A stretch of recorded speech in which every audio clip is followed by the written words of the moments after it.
so exciting to have you here on the interview. How are you doing today?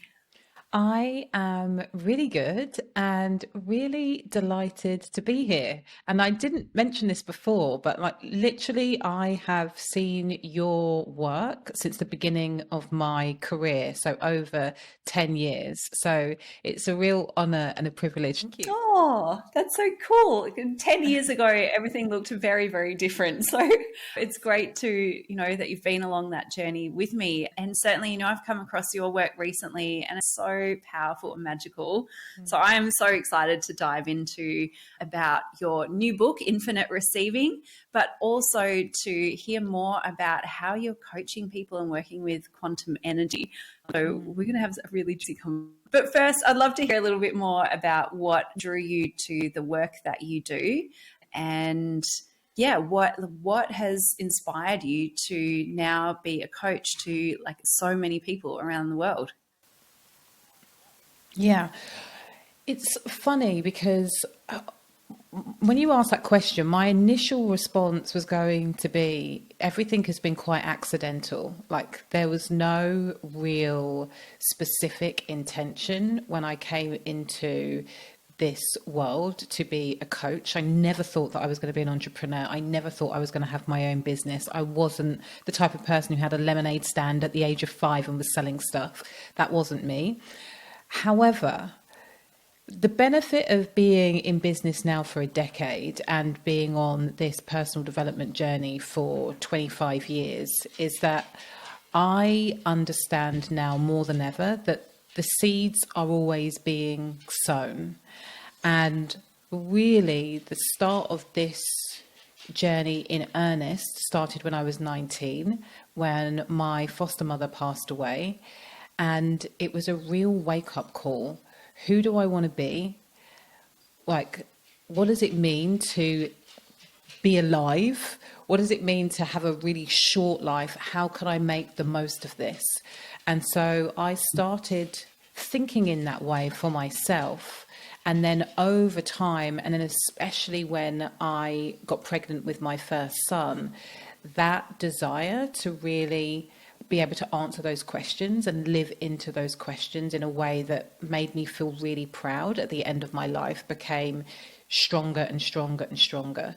So whilst it wasn't intentional that I would end up coaching people on how to create lives and legacies that they are really proud of, when I lost my mum and then when I had my son, two very key pivotal moments that said, Suze, you need to be doing something different. You need to lean into this calling and this desire.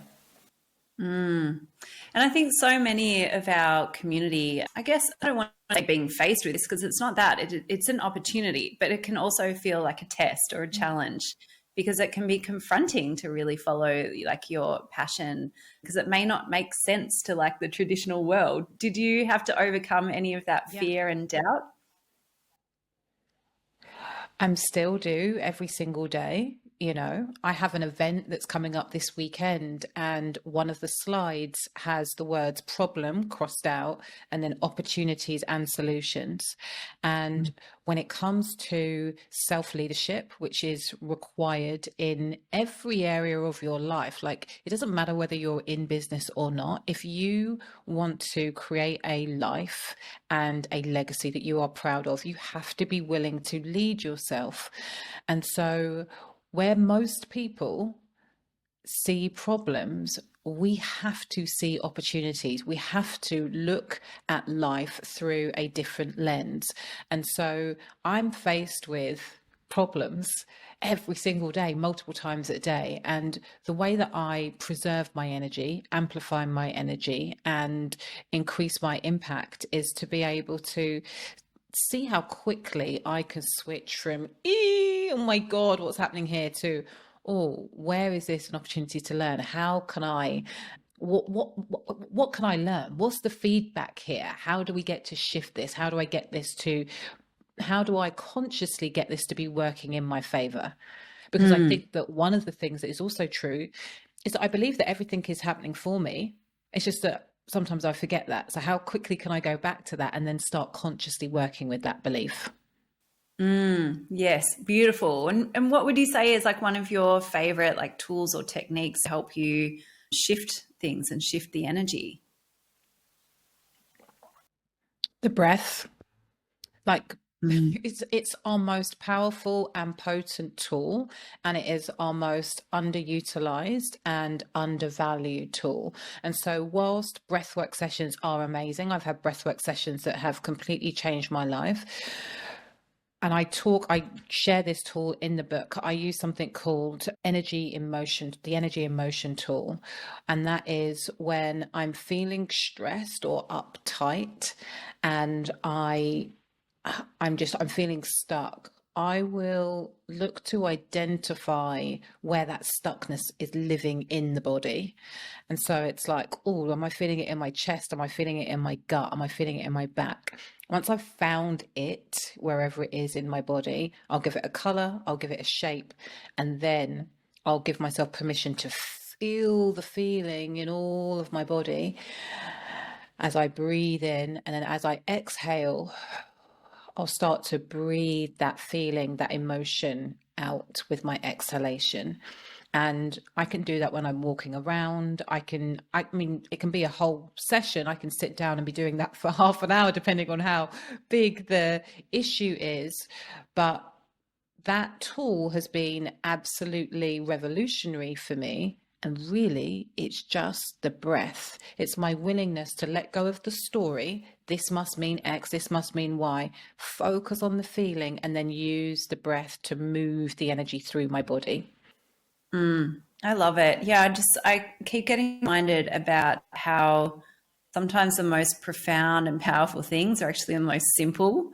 And also the Always. whole process of, yeah, of like also really connecting in with what is the feeling that you're feeling rather than trying to push it away or trying to explain why it's happening, but just what is it that you're actually feeling and then releasing that.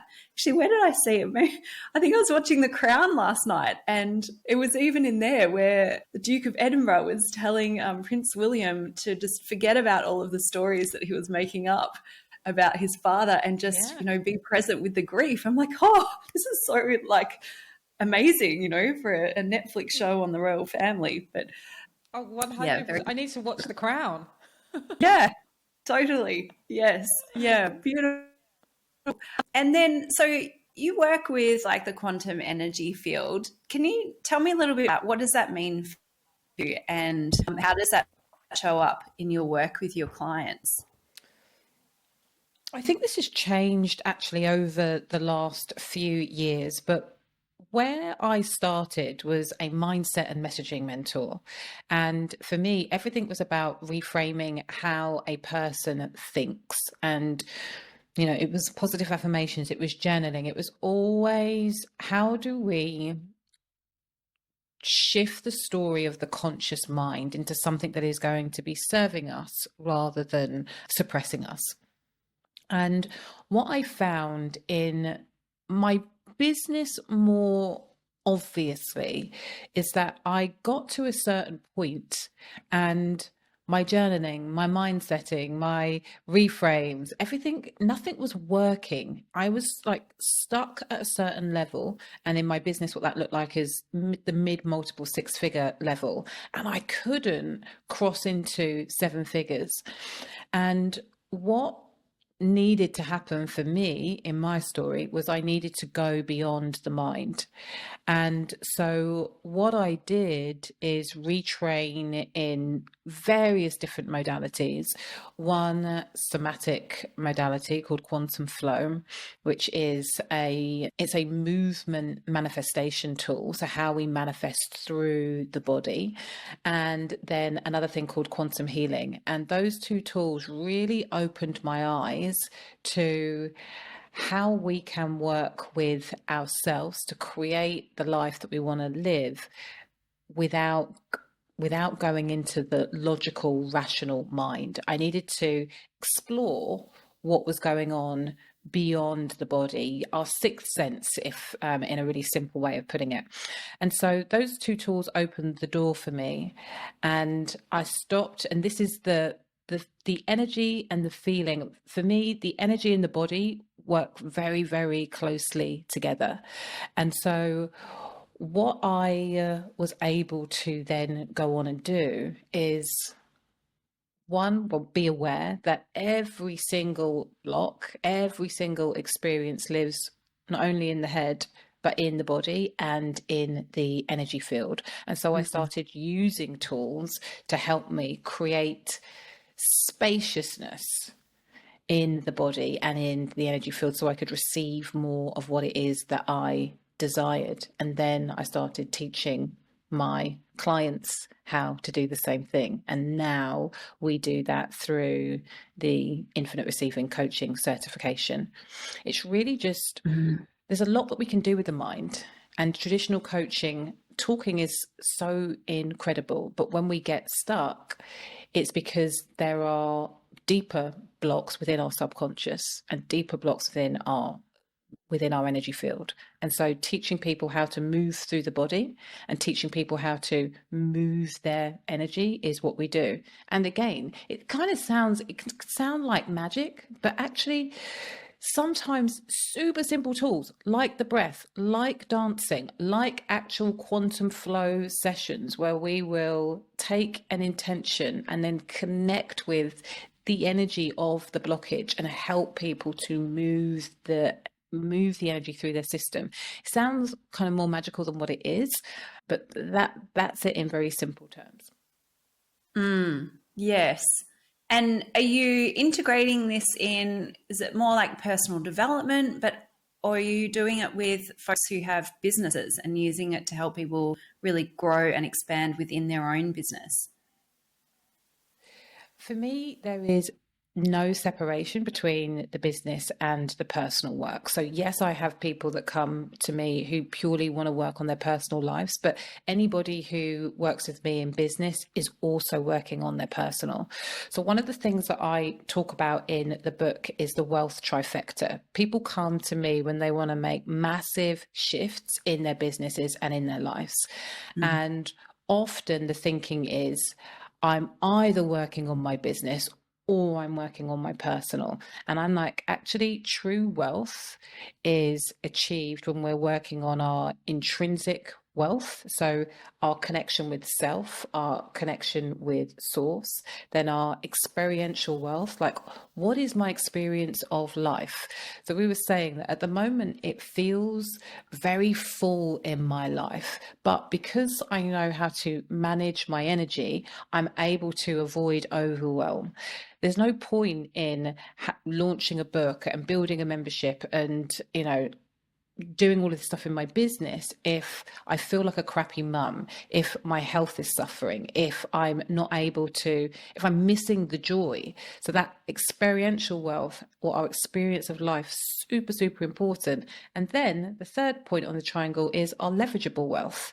And so my job is to help people understand how they can live in the and be working on all three areas of that triangle, as opposed to feeling like if I'm working on my business, I've got to sacrifice my life, or if I'm working on my intrinsic well-being, I'm working on spirit, it means I have to completely isolate myself from my friends and my family because I can only operate when I'm doing really well in isolation, meditating for 5 hours a day. Like that's also not a life for the people that want to work with me. So it's always all three areas of the trifecta.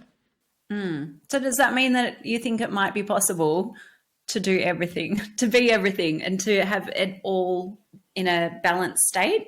Or is it just factors of it? I'm curious. I think that this question is the age-old question. Is it possible to have it all? Now, what I have learned is that the way that I teach people is that it's simple, smart tools across each of these three areas. Now, simple doesn't always mean easy. And to create a life that is truly wealthy happens over time and it requires mastery.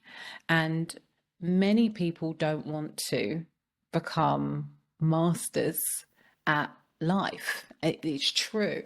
But the people who are attracted to my work are choosing that. So do I believe, in short, do I believe that it is possible to be connected to yourself and spirit and have an incredible life and have money in the bank? Yes, I bloody well do. I absolutely do. And for me, as a single mum who is actively, I've applied all of this stuff in my business, and now I'm applying it all in my love life, and I apply it with my kids. And of course, there are days where I'm not hitting everything. Of course, my life isn't perfect. Of course, like, I'm still a student of the work, but there's no way that I don't have a choice to sacrifice my leverageable wealth in order to just have a good time. Just kind of, focus on just being in a camper van and traveling around the world. Like, my leverageable wealth pays for my kids' schooling. My leverageable wealth allows me to create more impact. It gives me the choices that I want to have when it comes to living my life. And I can make money and still be a spiritual being.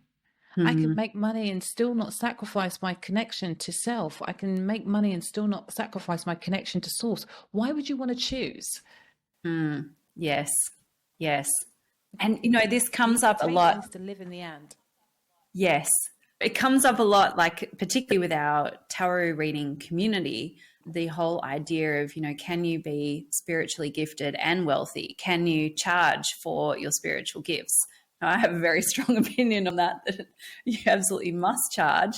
I'm curious, like, what are your thoughts around that? It almost sounds as if one is actually serving the other, and you need to have that balance between all three for life to be really in flow. Yeah, 100%. So look, the book is called Infinite Receiving, and the infinity, what's the sign for infinity? It is that 8. And for me, what the infinity symbol represents is the cycle between giving and receiving. If you are only giving, not only do you ultimately, for many people, end up in the kind of victim martyr archetype where you're not receiving anything that you want. But if you think about it like a bank account, you have to receive deposits. If you never ever receive the deposits that you want, you are eventually going to run out of money. Run out of energy, run out of what it is that you are giving to other people. So the perfect balance is that give and receive. The other thing is that, do you think, like, when I think about the highest vision I have for consciousness, the highest vision that I have for humanity, is there anybody on this planet that you do not want to see being really well compensated for their talents? Is it like, what world do we live in where people aren't compensated for their gifts? It's not spiritual. It's an honoring of somebody's time and energy and wisdom. And I get it when people have innate talents that it feels easy to them. It can be really challenging. It can be like, oh, well, I haven't had to study for 7 years for this to become a doctor or an architect, and so therefore it is less valuable. When you can sit there and give somebody a reading that changes their perspective on the world, gives them hope, gives them freedom, gives them confidence, gives them encouragement, like, the value of that, what they can go on and do with that freedom, that confidence, that inspiration, that motivation, can take them to go on and make millions. Like, how, in what world would it not be a fair exchange for you to be rewarded for unlocking that for one of your clients? Yeah, I think that's a great way of putting it, and really sort of flipping the perspective on things, because I really do liken this whole thing around feeling like you can't charge or charge enough. Often it's about self-worth and how you see yourself. But when you flip it and you think, well, is there anyone that deserves not to be well compensated? Like, oh, no. But okay, so what's going on inside? Yeah. I'm curious, like, where does sort of self-worth come into the infinite receiving concept? For me, this is the crux of the whole message. And on the outside, it can look like it's a book about making money and manifestation. And whilst for sure we cover those topics, actually, what I want people to really learn, and that means unlearning many of the stories that we have grown up with that tell us that we are not enough, or it is wrong to want more, it's greedy to want more. What I want people to really understand is that we are whole, we are complete, and we are enough just because. And so one of the pillars is knowing your unique greatness. And that is a huge thing to acknowledge when we have spent a lifetime being told, just be a little bit quieter, just turn your light down a little bit more. Let your brother, let your sister have a little bit more of the limelight. You're a little bit too loud. Nobody likes to show off. These are messages that we have learned, even really from the age of 2. 2 years old is kind of around the time our parents, or we as parents, feel like we need to make sure our children know that the world does not revolve around them, and that's right and justified. And it's also where we start to learn that if we act a little bit more like this, if I shave a little bit more of this part of my personality, I will be accepted, I will be loved, I will be validated. And so from the age of 2, we really start to lose our true essence. We really start to live a life where our actions and how people respond tell us how valid we are. Mm-hmm. And so a lot of what the first half of the book is about is noticing our behavior. It's helping people to start to realize where they've been tying themselves up in a pretzel, where they have been denying themselves, and start to really reclaim their magic and own their magic and understand that their own unique perspective, which comes with your unique fingerprint. There is nobody on this earth that can share this message in the way that I share this message, and allow myself to live into that. That's the same for every single person on the planet.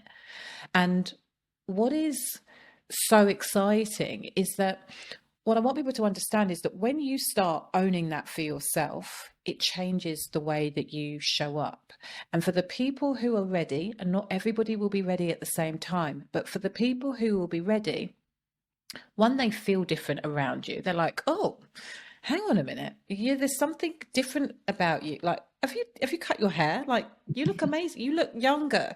This is just the fact that you're turning your light back up. After years of dimming it, you're turning your light back up. People can see it and people can feel it. And for the people that are ready, they're like, I want a little bit of what you are drinking. What are you drinking? I want a little bit of that. You start to become the model as opposed to the mirror for other people's insecurities. And as you become the model for celebrating yourself, owning your greatness, owning your desires, you give other people permission to do the same thing too. And that is really the place that I want people to start their manifestation journey from. It's like knowing that I am bloody great right now, before my bank account is full, before I've done anything. Like, I want to just turn my light up and know that my unique greatness is enough. I'm whole, I'm enough and complete. And then from that place, when you go for the car or the holiday or the job, you're not doing it because you're looking to validate yourself. You're not doing it because you will feel better if you get this external thing. You're doing it because that is your preference. And that is a whole different way to think about yourself and the relationship you have with co-creating your existence, your manifestations. Yeah, that is extremely powerful, because I can see so many times where people do dim their light, even just like in the smallest of criticisms. I see it in myself. Like it can come up every now and then, just out of the blue. I've been in this business for, well, reading tarot for 25 years, having a business for about that long as well. And there are still times where I get the little self-critic going, oh, who are you to do this? And maybe someone says something and it lands a little bit like in a crunchy spot for me. And I'm like, oh, and I feel like I have that decision point. All right, Bridget, you can either go small and like, oh, I won't do that again. Or you just go, no, I'm going to claim this. And I think you have to have that really strong sense of self and a really strong connectedness within. What are some of your techniques to really support people to make that transition, to really be able to shine their light? Yeah, so I think that the connection with the body is another really huge one. It stays there all of the time. It's like, I want you to notice how you feel in any given moment. When is your body feeling contracted? And that contraction, that discomfort that you feel in your body with certain people or before you're about to do a certain thing comes from a place of feeling worried that you are not enough. It comes from a place of not feeling safe to fully own who you are. And the invitation, and this is why I say it's simple, but it's not easy. It requires commitment to the game, and I'm still a student of this game. But when you notice that tightness, asking yourself a really simple question like, if I knew I was safe right now, what would I choose for me? Oh, I love it. Yes. Yeah. And it's in that opportunity that you have the choice to do something different.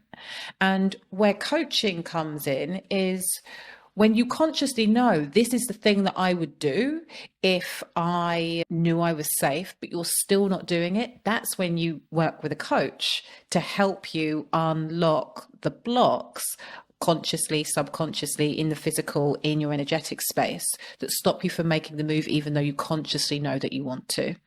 But for many people, even just asking that question creates a whole new level of awareness that starts them on the track for transformation. And that is fun and exciting. And I want as many people as possible to be on that track.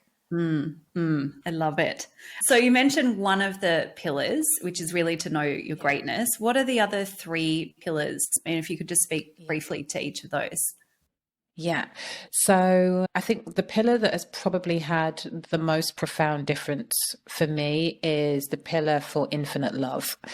And as an individual, I would say that I am a heart-centered person and I attract heart-centered individuals into my world, people who care about people, people who want to make a big difference.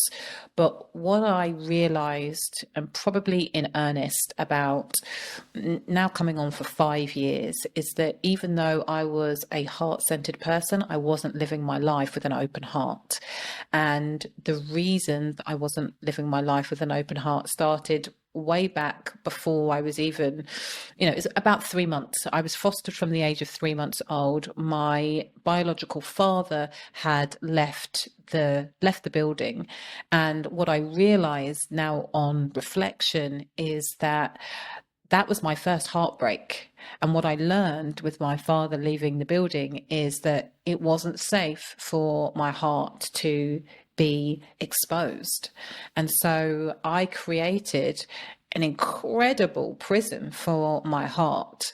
And I gave a lot and I smiled a lot and I was popular and I was confident, but you could not get beyond my barriers.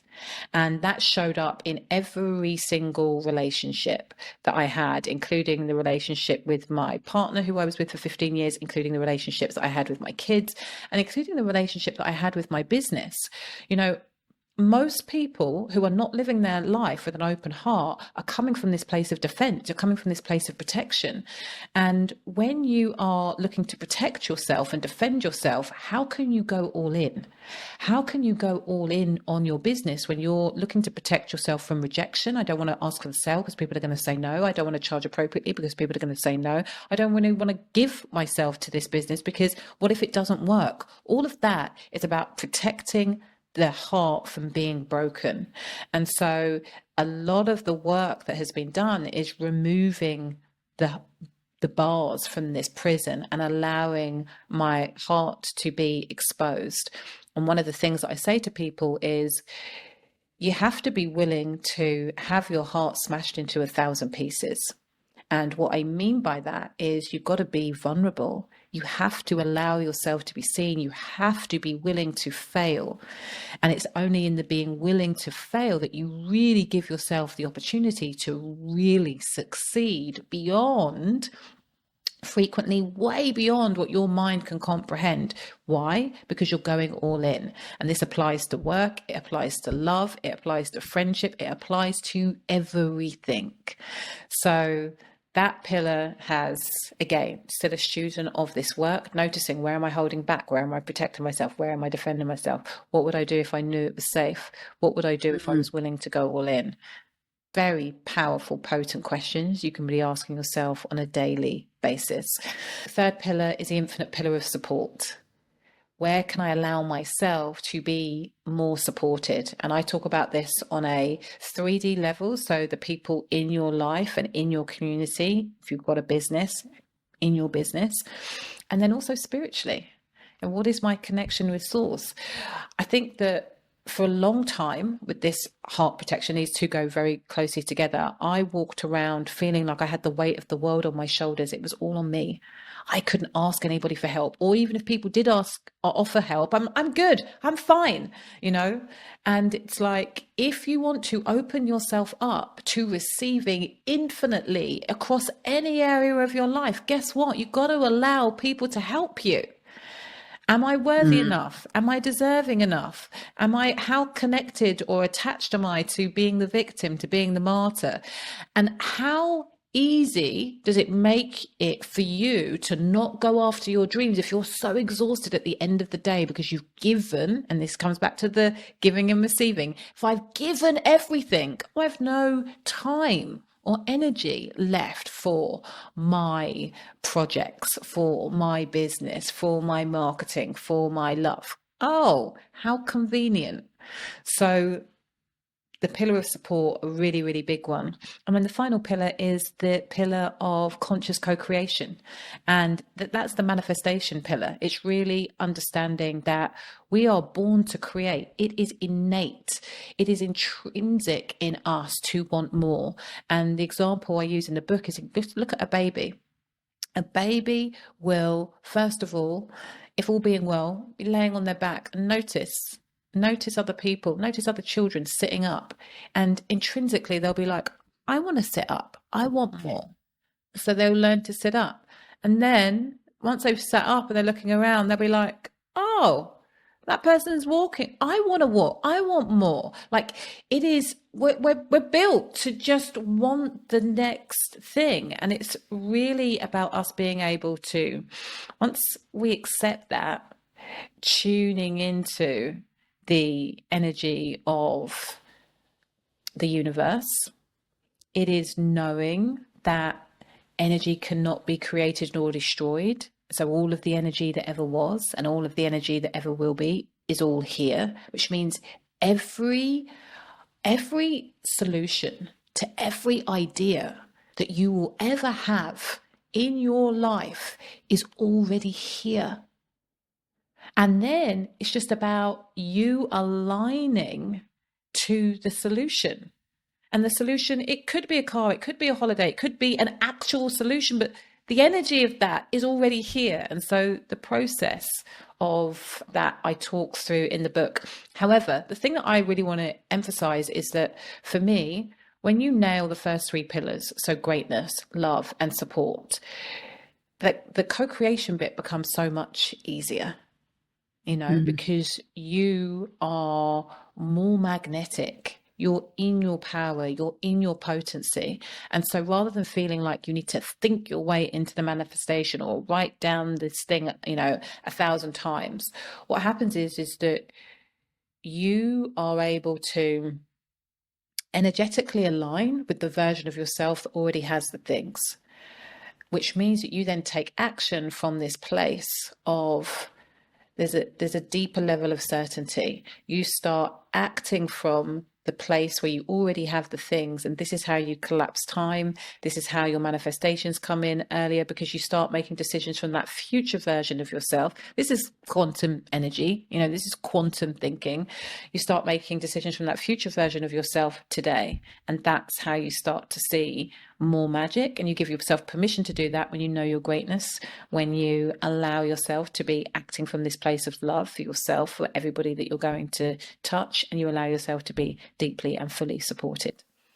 Oh, love it. I just want to dive into your book right now. But I think, I think it's just beautiful, because there's so much, like, as you're sharing, I can really relate to as a pain point, but also where I felt it as an opportunity for me, really using, like, leveraging that whole, the future self and bringing the future self into the now and acting from that place, for me, has been so profound in my own work. It helped me bust through that $1 million level in my own business. I was like, right, what would a 7-figure CEO do now? Yep. And I started making decisions from that. And it was, within months, I had cracked that goal, that financial goal. Whereas before I was operating from my old model, which was, I'm doing this for a hobby. Oh, this is fun. And just completely different, poles apart. So I know personally that this absolutely works. And I think it's really profound. Yeah. Beautiful. Man, I feel like I could chat with you for a very long time. I really am passionate about what we're talking about here with infinite receiving. But tell me, look, I'm going to ask, like, where can people get your book? Wherever books are sold, right? And so when will this episode be going out, Bridget? Well, it might be coming out in, I'm not sure, maybe in March, in a couple of months. So okay. Yes, it will be, like, launched then, right? It'll be out into the world. Yes. The book will be out. If you buy the book and send in your proof of purchase, we are giving people 30 days free access to my members club called The Gateway. So if you are feeling inspired by this episode, you can buy books everywhere, every Amazon, where they sell books in the world. The book is available. Looks like this. I know, it looks stunning. I love the cover. Yeah. Thank you. Beautiful. Just let me know. Email my team at hey@Suzy Ashworth, and you will get a free month in my members club. That's fantastic. It's very generous. And mindset and all of that good stuff. Oh, I love it. I love it. Beautiful. And where can people find out more about you and your amazing work that you're putting out into the world? Yep, SuzyAshworth.com, and also on Instagram, Suzy, SUZY_Ashworth. Gorgeous. And I love what you put out there on Instagram. You always have such radiant energy and really positive messages. So that's something I love to see in my feed instead of, all the whatever else is out there in social. So it's a really nice way to add to that social experience and, get a little bit more inspiration into your day and positive energy. So Suzy, thank you so much for today. It's been an absolute joy, and I feel very energized by stepping into that place of infinite receiving. And I know that our listeners will as well. So thank you for sharing your wisdom with us today. And everyone, make sure you get a copy of this amazing book. It's gorgeous and it is filled with so much good content. So thank you. Appreciate you. Thank you so much for having me. Hey, if you loved this video, then make sure you check out this next video and subscribe to our YouTube channel. See you next time.